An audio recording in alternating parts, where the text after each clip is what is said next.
Welcome to the Dreams Are Real podcast, where we aim to ignite the fire that allows you to unleash your greatest potential.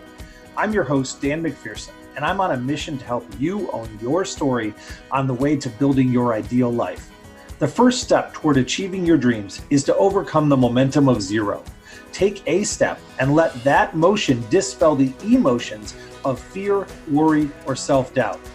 No matter where you are in your life or career, only you can make that choice. The good news, you've got this. Why? Because dreams are real. Let's dive in. Welcome to the Dreams Are Real podcast. I'm Dan McPherson, your host, and I am excited to have all of you listening to us today for an interview with a newer friend and an inspirational figure in my life who is doing something fun in the world of podcasting, so lots of connections to be made. Brent Basham is a founder of Poddit, who brings podcasters and guests together, which is pretty cool. He's also a proud father of 3 and a really cool guy with one of the best radio voices I've heard in a long time. So Brent, welcome. I'm glad to have you here. Yeah, thank you. You gave me a lot to live up to. I think I may already be disappointing with the voice, but we'll carry on anyway. I think you're pretty safe. You've done a lot. You've done your own podcasts. You have done so many different things, and I'm curious to hear about those. But before we do, I'd love to know where the world of Brent began. What is your origin story? So in terms of entrepreneurship, I think I actually have a little bit in common, and he's been rekindling this, inspiring me again in the world of Gary Vaynerchuk. I was around 13 years old, and my dad always used to do a lot of flipping of various things from garage sales and this sort of thing. He was always kind of a wannabe entrepreneur or whatnot, but he got into the world of baseball cards. And he would go to baseball card shows. He would have a table there.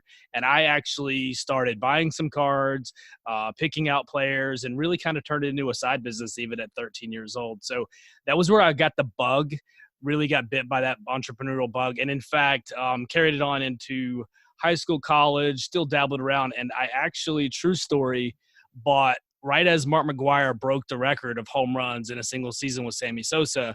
I had the year before bought, I think, 8 of his rookie cards, had them graded, and bought my wife an engagement ring from selling 5 of them to a card shop because they couldn't keep them in stock. True story. Wow. Talk about being married to baseball. Yep. That's incredible. It was insane. Where did you grow up? So I grew up in Lake City, Florida. Really small town, but the weather is really conducive. So played a lot of baseball growing up, and I guess that's why I always kind of gravitated to the baseball cards because it married my favorite pastime with the entrepreneur side of it. We were outdoors a lot down there, and small town, did a lot of fishing.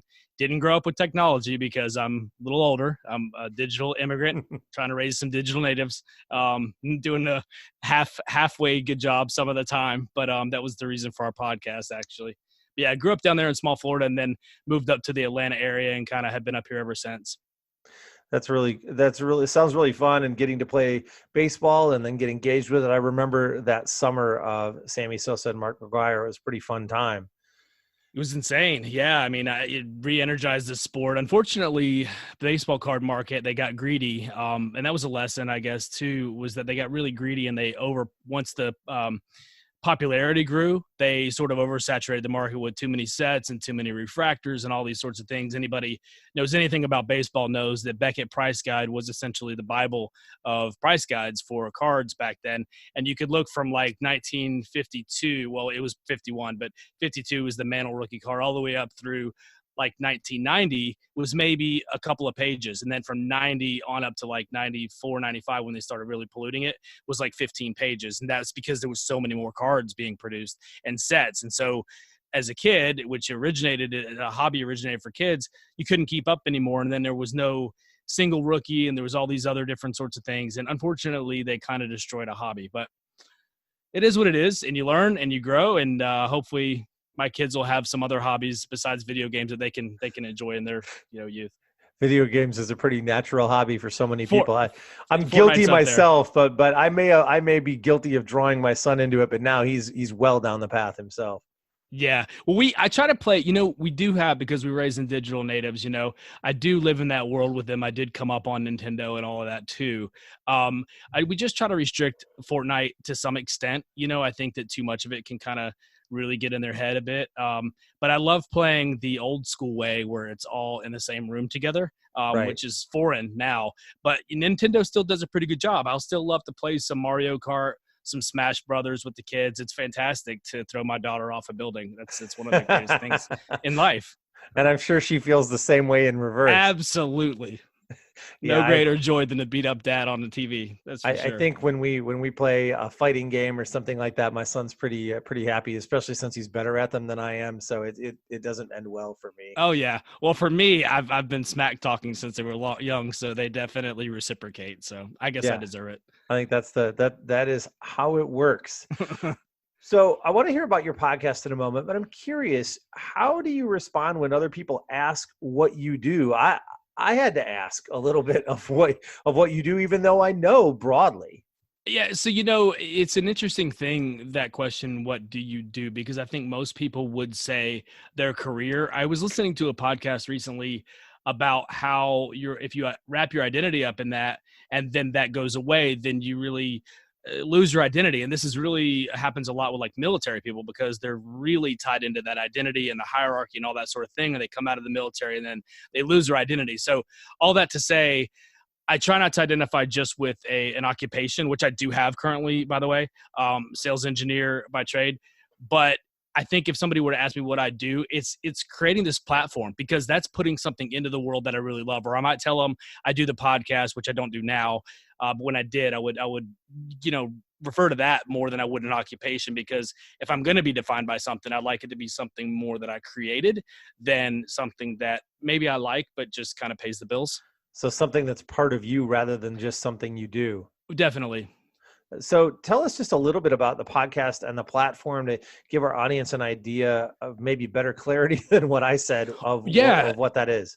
Absolutely. So Digital Dads, I was obviously in the tech field, and I had a friend who I'd met. We went back to college. We won't get into all that, but basically my second round at college, I met a guy named Andrew Curry, and we ended up working together. We became friends. We're working together. We were having these conversations. He had a daughter. I had 3 children. His daughter and my daughter were around the same age. And we realized we are literally at a point in time, we were having all these conversations, and we're at a point in time, a very unique point in history, where we are the last of the digital immigrants and raising the first generation of digital natives. And that will never happen again.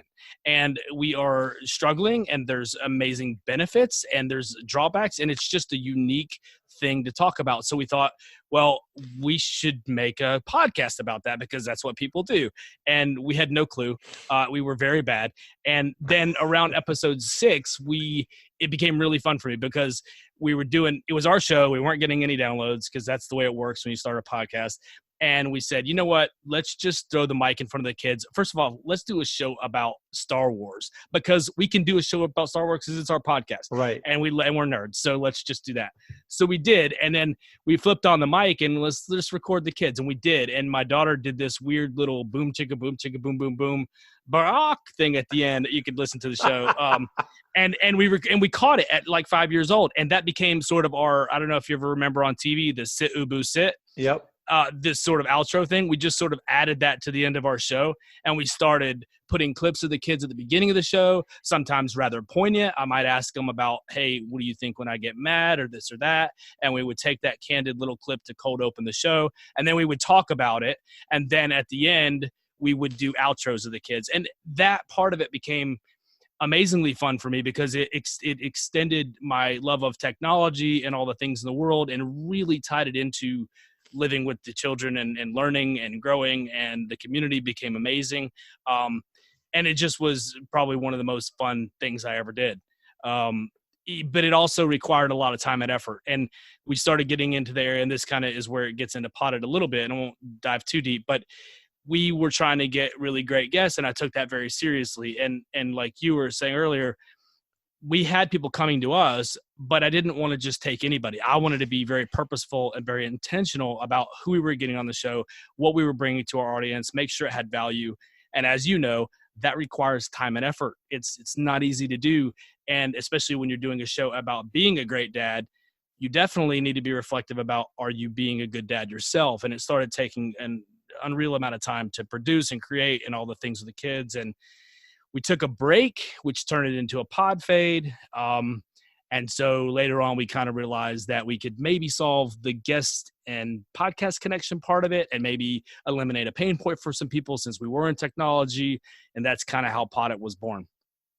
That's fantastic. And before Poddit, before this podcast, what were your dreams in the beginning? Were you wanting to be Mark McGwire and Sammy Sosa, or did you have some other dreams? I had the red hair, and that's about where the comparison stops with me and Mark McGwire.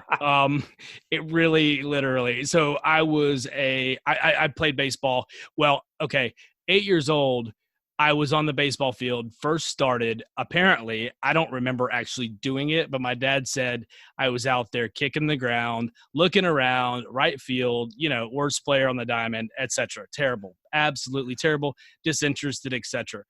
My dad was a two-tour Marine Corps, come back, DI at Paris Island, etc. So you can imagine the conversation. It was, you're either going to do this or you're not going to do this, but you're not going to go out there and do that again. Period. Right. And he was a nice enough guy, but it was my way or the highway, and I got it loud and clear. And so I took it seriously and I fell in love with it. And I was everything. And like I said, I lived in Florida. So every day I could play and I got really good at it. The problem was I was short and I was small. And I was also a late bloomer. And I also was my age gap. So I graduated when I was 17 years old. And so at one point I was, I think 12, underdeveloped 12, very, very short, very, very small, playing against 14-year-olds who were like man-childs. Oh. And so that became tough, but I still did it and I still did okay.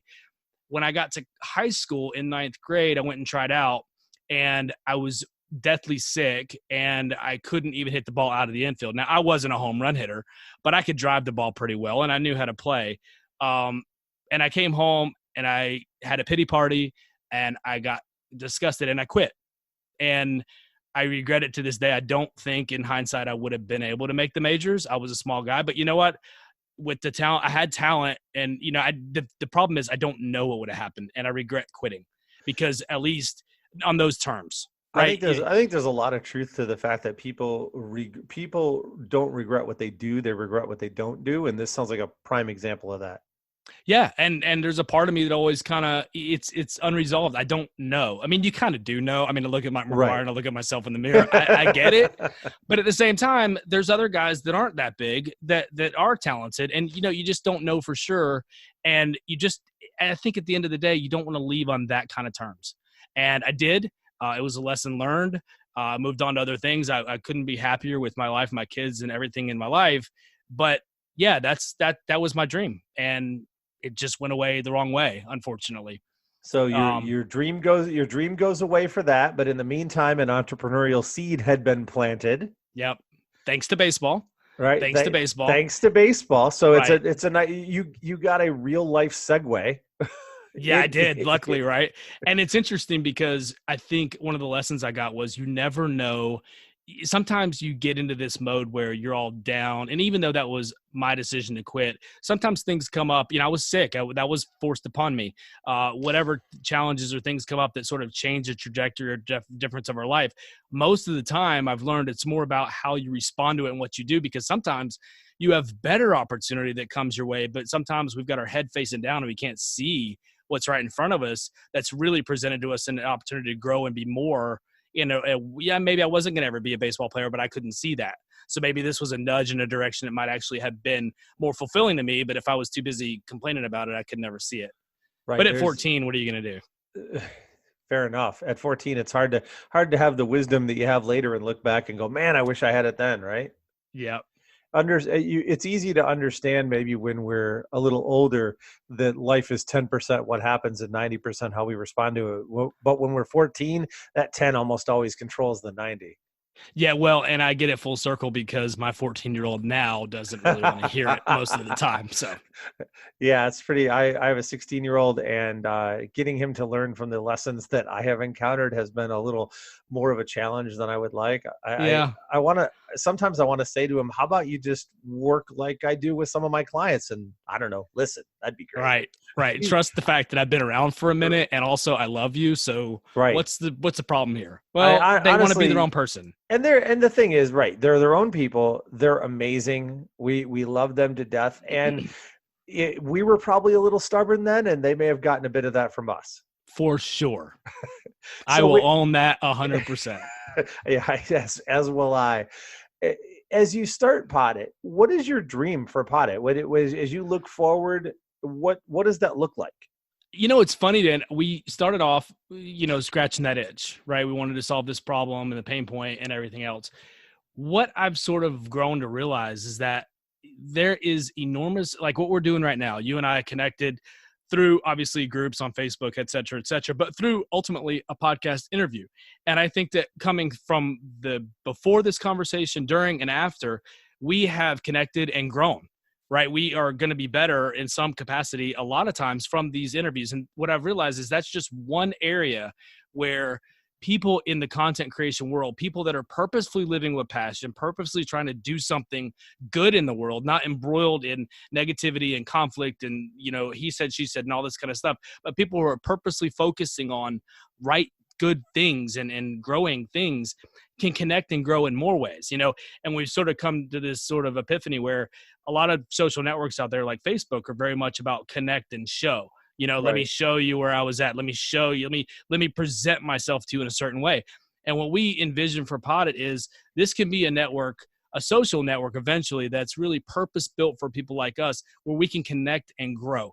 And there's some other things we have in mind where we can really take that to the next level. The first step is connecting people through interviews, through podcast interviews specifically. But we see a lot of power through people like this, purposefully connecting with each other and can impact each other in different ways. And we think the technology can be made to help facilitate that. Whereas Facebook you shoehorn some things in some ways you can work it, but it really isn't intended for that. And it can sort of do that in some ways, but then there's all this noise and traffic and all this other kind of stuff and pictures of your dog and all that other kind of stuff. So that's kind of what we envision. That's a huge, big, hairy, audacious goal. But I feel like with the people we've connected with so far, and if I extrapolate that out over time, I can see that this isn't about me being able to do this. This is about people coming together, people that want to participate, people that want to help make it better. Yeah, absolutely. Why couldn't it grow that big? Why couldn't it become something that literally changes the world from the inside out? The bigger of a need you meet, really, I find, in fact, in most cases, that we tend to think we're meeting a small need, or that there's this, as you said, scratching that itch, and then we find this bigger need, and that it's bigger even than we thought. And if you build that connection, I guess if you build it, they will come. To go back to our baseball analogies. Yeah, and I feel like people are hungry for this. I feel like people are needing this. I had at MapCon, we did the beta launch, and I had this conversation with Joe Pardo, and I had this epiphany where, I grew up, I told you, DI dad, et cetera, et cetera. Well, I grew up, when I was young, I was a very, it's a bad word, but sensitive, emotional type of wired as a male. And was, as you can imagine, not very macho or whatever. And so I learned to sort of suppress that and not sort of lean into it. And as I've gotten older and here recently at the event, I realized if I can lean in heart first and actually have the courage, that's the crazy thing about it. It actually requires courage to be vulnerable. It requires courage to be authentic, to love people, to forgive people. These are courage is like a definition of masculinity, really, but that's not really what society kind of thinks. But I kind of leaning into that a lot. And I think that people are hungry for that. So I think that if you provide them a place where they can connect and be safe and encouraged and have passion and live purposefully and not polluted with having to hide everybody on their feed because of politics, maybe it can actually inspire them to something worthwhile. That is a fantastic vision and goal. I love it. I got a little bit of chills as you described that. That's how powerful I believe it can move through the world. It's really an exciting moment for you to stand on the precipice of this and look out over what it can become, and then be able to lean down and put your hands into building it. That's pretty exciting. As you do that, is running Poddit different than you thought it would be, or running a team different than you thought it might be? Yeah, so we are a team of 5, and I'm very, very, very passionate and I care deeply. And so sometimes that creates a little conflict. Conflict is good. A little bit, yeah. And truth is, I love those guys to death, and I think that they all contribute an enormous amount to it. So it works out. But I think anything you're building that matters to the people building it, there's going to be conflict. And so you've got to learn how to work it out. You've got to learn how to keep the focus on the people that are going to get the benefit of what you're building.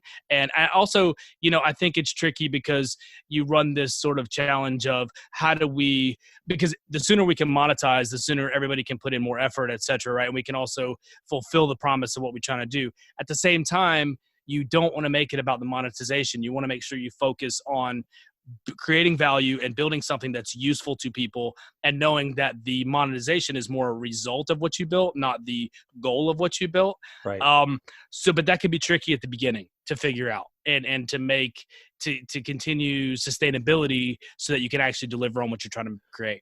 For sure. One of the things that I speak with quite a few of my clients about is this idea, and you touched on it very nicely, that there are people who chase money. There are people who say you have to serve people, but when you do that, you don't make money. And I don't think that's necessarily true, but I do believe it requires some strategy. That I believe pretty passionately that if you do everything you can to help other people win, but you do it strategically, that money is actually the natural outflow. So that monetization, as you said, occurs as people are drawn to it and as their problems are solved. It sounds like you are planning a strategic framework to get you on that path. It's a juggling act, but I feel confident. I'm encouraged by the team we have. I'm encouraged by people like you and people that are kind of coming around us and giving us the benefit of the doubt while we work through a beta launch product and we create something amazing. And if we just keep taking those next steps, Dan, I think that we can get to something really amazing for everybody. And I am just thrilled to be part of it. It's funny, I'm a co-founder. I'm excited to bring this into the world and see what it can become through the whole community. It just feels, I get chills being excited about what could it be, because it's truly unlimited. If people come together with the best of themselves, it really is unlimited. It certainly is. And we're always stronger as a team than we are as individuals. So it's great that you have a team around you and you're building a community to branch that out, to create the scaffolding around the vision. Doing our best, sir. Well, you're doing a nice job of it, and I'm excited to watch the beginnings of it. As you think back to your entrepreneurial journey, maybe from age 13 until now, I'm sure that you've had risks, maybe small, maybe large. Is there a particular risk that is the biggest one you've taken, or that really stands out to you that you said, man, I had to take a jump, or this was a scary decision to make?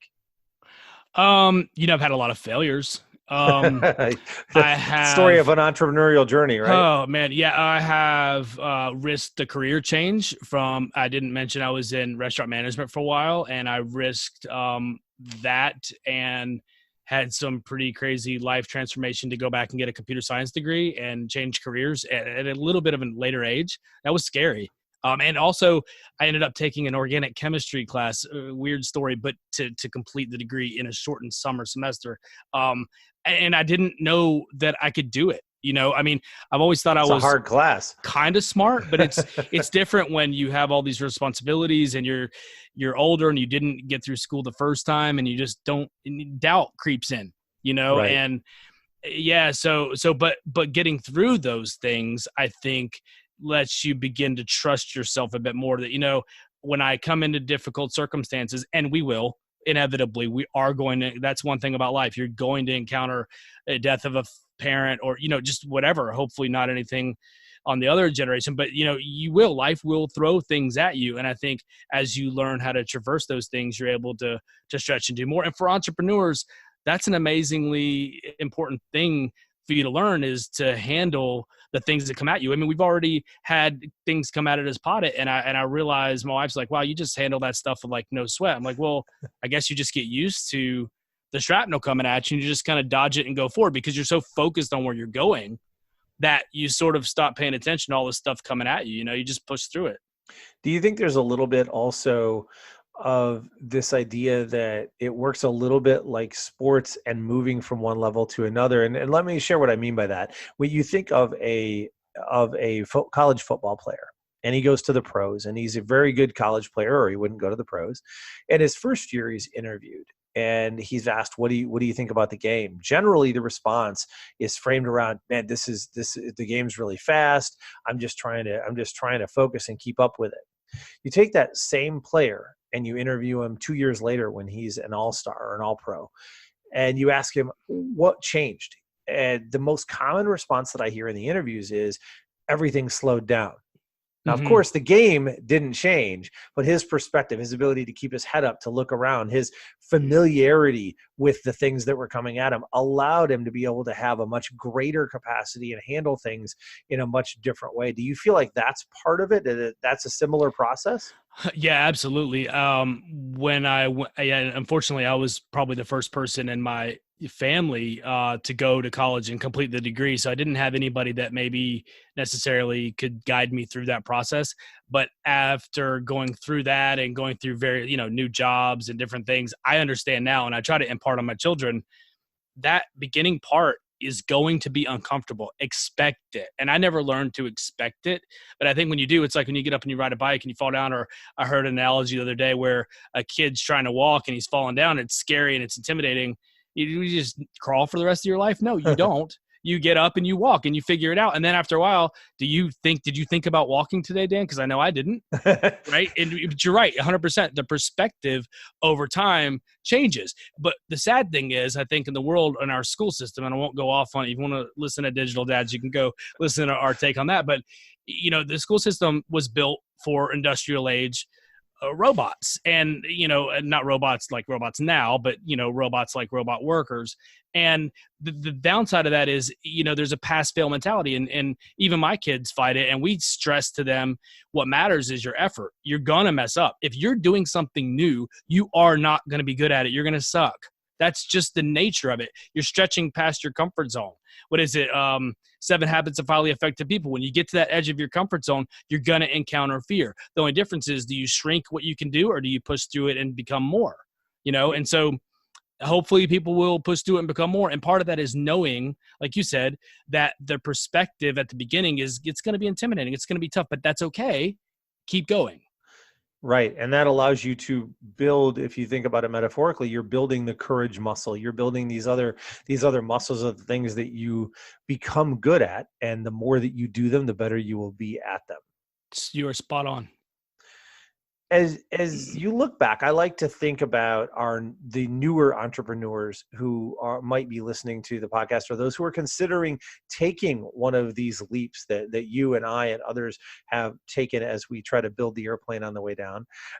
Yeah, exactly. And I'm trying to maybe help them pre-build a little bit of it. What would you say is maybe the biggest lesson that you've learned along the way? Is it that? Is it courage, or is it something else? I think it's probably they all kind of come together, but I think it's persistence. And maybe that's rooted in courage. Maybe that's rooted in knowledge and understanding of a process. Maybe that's understanding that failure is part of it, but persistence, because you're going to learn, you're going to get better, you're going to get back up. And as you go over time, you'll look back just like the football player, and you realize, wow, all of a sudden what I thought was amazingly and crazy hard is now easy and slow. Right. But it didn't change. You changed. And it's the same thing in most facets of life. It's just we've been taught, "Ooh, you failed. You're not good at that. Go sit down. Don't write on the math board anymore. That's not your thing." When maybe you just needed to push through a little bit more. We have to be willing to be bad at something before we can be good at it. I love that. So another question along those lines, what is something that you wish you'd known when you started, other than everything? What is maybe one thing that jumps out at you? You say, if I'd known this, it would have made a huge difference. I think if specifically with Poddit, that even the first phase of it, it's a big endeavor to create a web platform. It's a very big job for multiple people, and especially when you add in social things. It's not a tool, so there's all these, all these little nuances. Every little thing you do, you'd be surprised at how much we agonize over tiny little things. I had a snafu today with the user experience on Medium where I accidentally clapped my own post, and then I went to unclap it, which actually I guess you can't rescind a clap on Medium. I don't know, praise is one way or something, but anyway. So I ended up clapping again, and then I was like, wait a minute, this doesn't work. So I ended up clapping myself like 6 times. This is not even a joke. You were very happy for yourself. Yeah, I was and self-congratulatory, right? And, it's like the equivalent of liking your own post on Facebook, only you can't take it back, and there's lots of them. So I have that going for me. But at least I was logged in under Poddit and not my name, and the article was written in my name. But yeah, I think that, that what I'm saying is that they have a certain user experience, and even they have that pain point. And I guess it would have been nice to know how much time and effort it would take to even get to this point. But at the same time, it's that whole adage of, if you knew that ahead of time, would you have taken it on? Sometimes it's better to not know, because then you can just keep going and you figure it out. So it's kind of a mixed blessing. I probably would have liked to have known, so I could have prepared a little better, but I like to be prepared. So it's easier to build the courage muscle when you don't know how big the other guy is. Yeah, for sure. I totally get that, and have walked some of those pieces as well. Meanwhile, I'm describing to you a world-changing platform, so obviously I haven't learned my lesson. Well, neither have I. There's a quote that I like that says that, and I'm sure you're familiar with it as well, that says that we typically dramatically overestimate what we can get done in a day and underestimate what we can get done in a year. Yep. I think when it comes to entrepreneurial stuff, we just overestimate how much we can get done. Period. Right. Yeah. That's probably true. And it comes from optimism. Right. And we need that to be able to accomplish the things, but sometimes we don't really take into consideration how much it's going to take. For sure.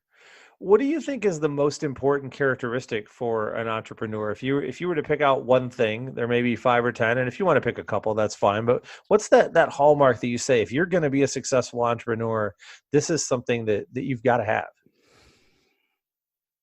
I think you need to have, and this is something you're going to learn as you go, but I think you need to have confidence, because people will doubt it, especially early on. You're going to doubt yourself. You're going to have imposter syndrome. You're going to say, who am I? And you're trying to create something, particularly if it's never been done before and it's just some idea.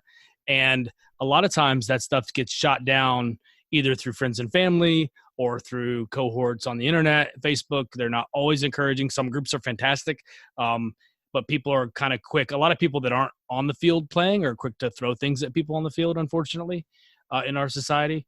So I think that you got to kind of trust yourself and really, it kind of ties into passion and heart and all the things we talked about before, that you believe that what you're doing matters and you believe it enough to wade through that stuff and persist. And that persistence comes from doing the reps, from doing the work. Yep. We say at jiu-jitsu that the only way you get better is by doing it, right? But you're gonna tap and get submitted hundreds and hundreds of times, but that's how you learn. And I would say that there was a quote that I heard on a podcast interview, I don't know, maybe 2 years ago. Repetition builds competence, and competence builds confidence. Sounds good to me. Yeah, for sure. That feels like it fits right in there. So great call for sure. Are there any resources that you would say have made it easier to chase your dreams? Any books or podcasts or people or just experiences, anything that you would say, go grab this resource? I think it'd be helpful. Yeah, I mean, I think if you don't already have a habit of learning from people, you live in an age where that's immediately accessible by way of books, audiobooks, podcasts, videos. There's no shortage of that stuff. Now, it may mean putting down Fortnite for a minute, but you have to decide, and that's not a knock. It's just, you have to decide what's most important and understand that there's opportunity costs. So if you choose to do one thing, you're choosing not to do another thing, and understand that does over time compound. Particular specific resources, I love Seth Godin. It really depends on what you're trying to learn. If it's like marketing, I just love Seth Godin, Akimbo podcast. All of his books are great. Pat Flynn, I like him. I love his idea of serve first. Podcast for me, good. It depends on the particular episode, if it's relevant to me or not. And Gary Vee, he's a little foul-mouthed, but there's a couple of things, and I even have his shoes. And the reason why is his shoes have printed all over on positivity and optimism. And I need that reminder in my life because there's other things that will drag you down. And I need that constant reminder in my life, not just for me personally, but for how I act toward other people, so that I don't immediately have a knee jerk and think about a person a certain way when I know how flawed I am. And that's a good opportunity to remind myself. And also his whole thing about one life, that is such a great reminder, because at the end of the day, what we do we have one life. As somebody said to him, inspire me. He said, well, you have one F in life. He said F, but you have one life. And it's so true, right? We're going to die, period. Right. So Right. What are you going to do with this time? And what does it matter? So those resources might impact you, might impact your children, might impact a conversation you had, might allow you to smile at somebody, might actually matter in some context beyond this world, if you believe that or not. But certainly that extra hour at the video game may or may not. And I'm not harping on video games. I love playing video games too.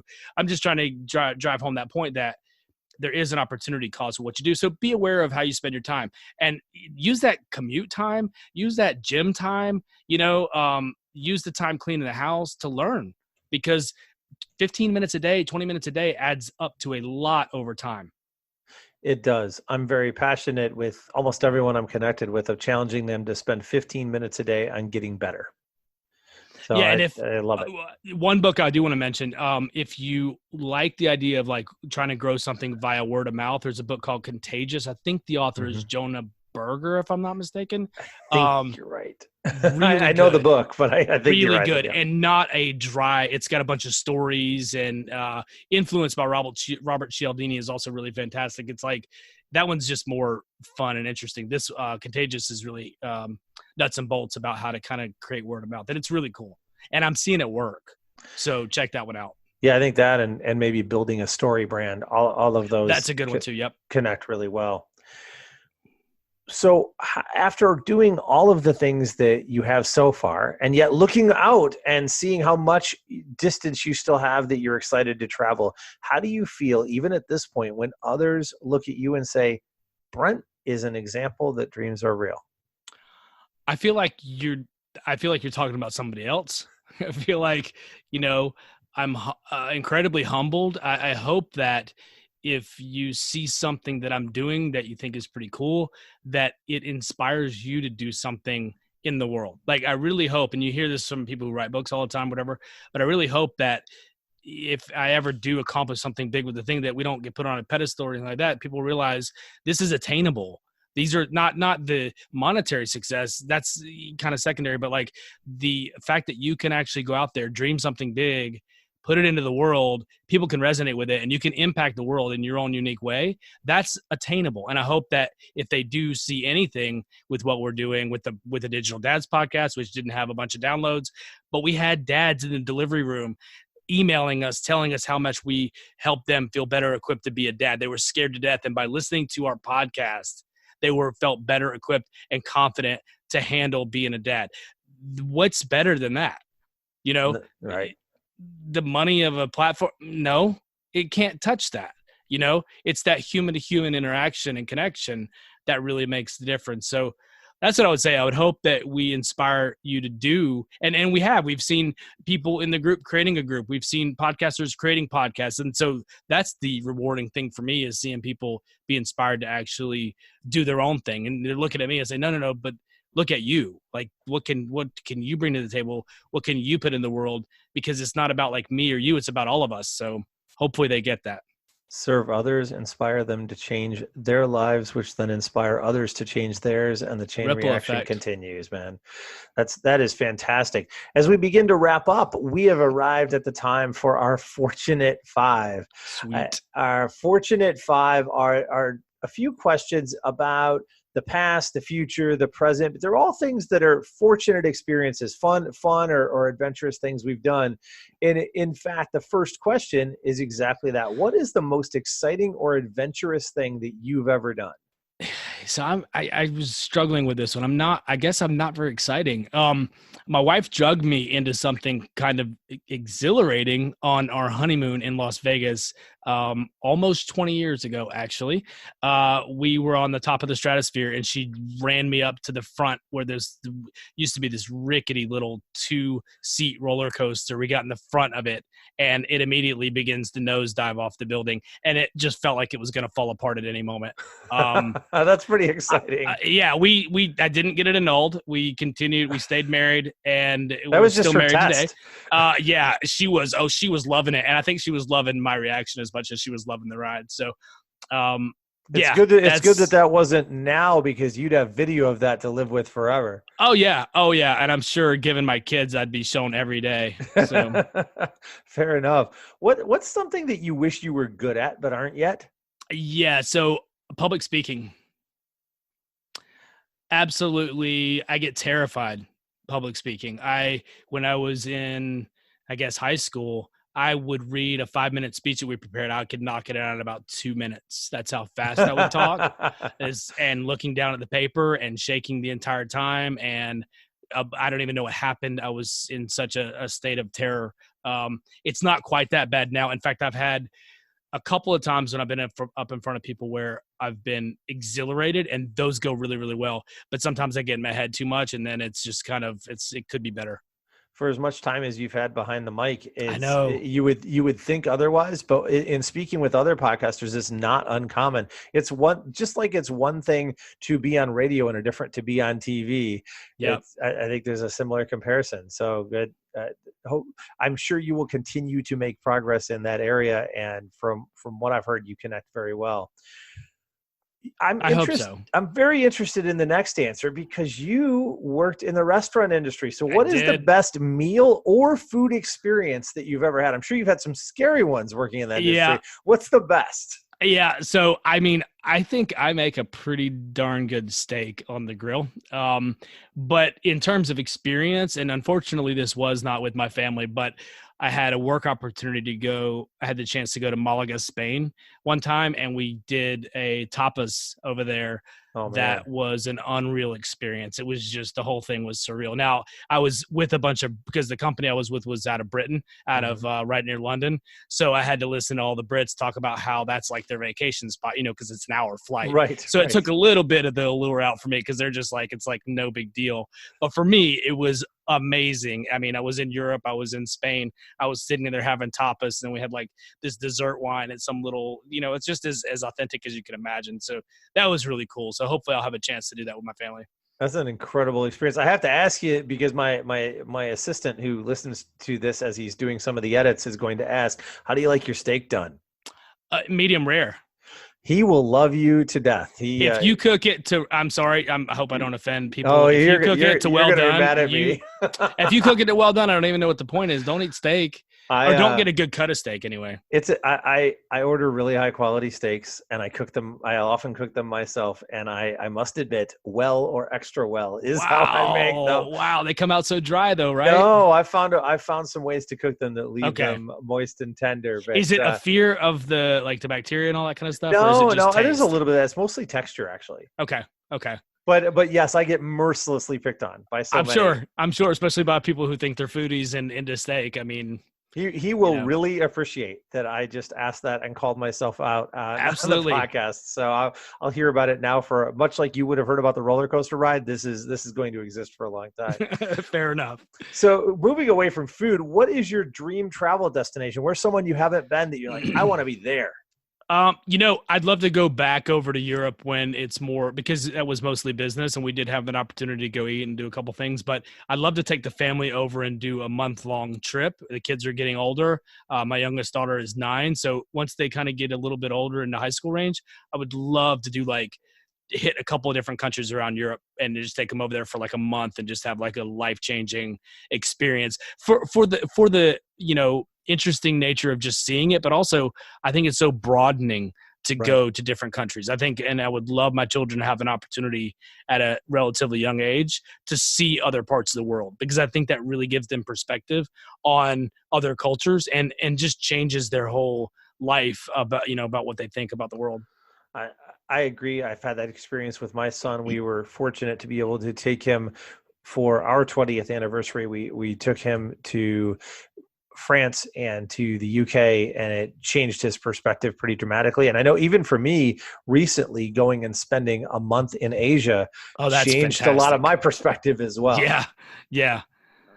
Just and you meet so many incredible people that will be, however small the connection may seem then, that'll be connections for a lifetime. So in addition to broadening, you broaden your long-term connections and understanding of the world. I love it.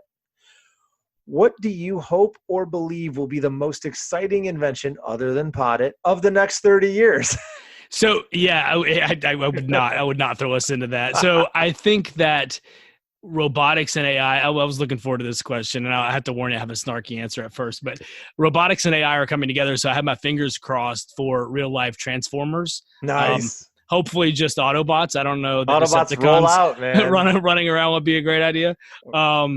No, I mean, kidding aside, I think that probably there's so many converging technologies right now, and even quantum computing, all these things coming together there's some exciting stuff. But I like the idea of 3D printing human organs and being able to maybe have children who need livers and kidneys and things be able to have that, or cancer be able to be eradicated if it's an organ, that kind of thing. Because I think that's doable. And that may even be doable before 30 years. So I think there's going to be some interesting stuff happen. I don't know that we're going to recognize the world 30 years from now. I'm not sure if you were to take someone that was there 30 years ago and put them into now that they'd recognize it. So that's probably fair. You look at Moore's law of everything getting smaller and cheaper so fast. And they're becoming, the industries are connecting more, and you got robotics and AI and all these things coming together, biotech, all these things. It's going to be crazy. The integration is at once exciting and scary, I think. Yeah, that's right. As long as we avoid the singularity, we'll be okay. Right, exactly. Well, Brent, I'm so happy to have had you here. And as we wrap up, I want to give you an opportunity to share a thought or a message that you'd like to leave with our audience. If you were to take one thing and say, remember this, think this, do this, what is one thought that you want to leave with everyone?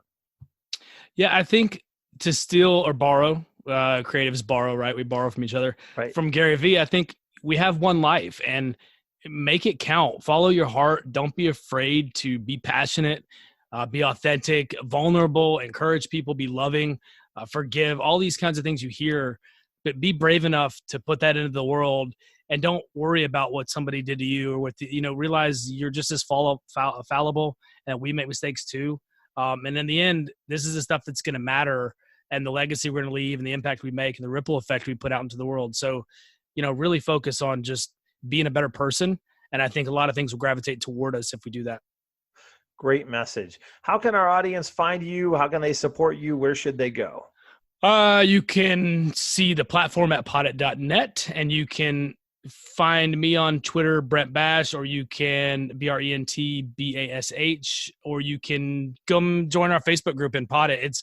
It is around the platform, but it's also just a bunch of creators sharing a bunch of stuff. And as long as it's not too spammy or self-promotional, we'll let you come in there and have a conversation with us.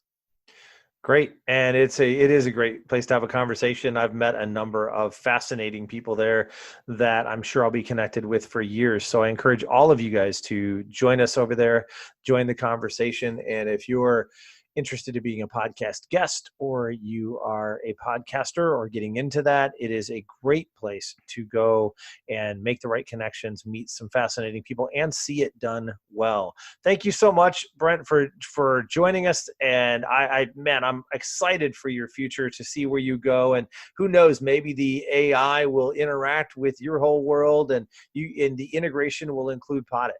Yeah, I'm taking the next step, and we'll just see where it goes. I'm excited. Perfect. Thanks for having me, Dan. Thank you, man. Thank you for joining us on the Dreams Are Real podcast. If anything we've said has inspired you to dream bigger, live more boldly, or move closer to your ideal life, please reach out and let us know. And also be sure to share this episode with a friend. We would be honored if you would like, subscribe, or leave a review for our show on your favorite podcasting platform. And for more discussion of this episode and all things related to the Dreams Are Real podcast, and to receive your free download of Dan's Defining Your North Star training, please join our Dreams Are Real community on Facebook. Until next time, be amazing and keep crushing it.